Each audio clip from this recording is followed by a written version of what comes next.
In advance ఒక చిన్న విషయం. రేపు రాత్రి ఫెస్టివిటీస్ మీకు అందరికీ తెలుసు కదా! అదేంటిదో నాకు తెలీదు.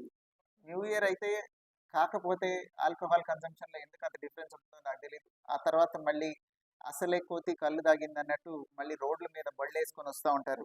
ఇట్లాంటివి ఏమైనా చేస్తే తాట తీస్తాం రేపు రాత్రి. కొంచెం పబ్లిసైజ్ దిస్ అమంగ్ ఎవ్రీబడీ.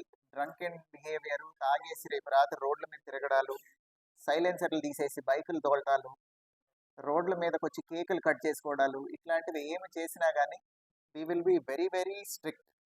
అందరూ లా అబైడింగ్‌గా ఉండి ఇంట్లో కావాలంటే ఒక కేక్ కట్ చేసుకొని, క్లాప్స్ కొట్టుకొని, హ్యాపీ న్యూ ఇయర్ చెప్పుకొని దే కెన్ హ్యాపీలీ రెస్ట్.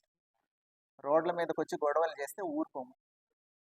అన్నెసెసరీగా పని లేకుండా రేపు రాత్రి రోడ్డు మీద గనక తిరిగితే you will be picked up and sent to nearest police station. మళ్ళీ తెల్లారిపోతేనే పంపిస్తాం. ఏం పని మీద రోడ్డు మీదకొచ్చారో చెప్పాలి ఎవరైనా సరే రీజన్ రేపు రాత్రి. So to prevent these minor incidents and accidents. ఇప్పుడు వాళ్ళేమంటారు, కాసేపే కదా సార్ సెలబ్రేషన్ అంటారు. బట్ పడిపోయి డివైడర్ గుద్దుకుంటే ప్రాణం పోతుంది. We don't want that to happen. So దయచేసి ఇది కొంచెం take this message across to public.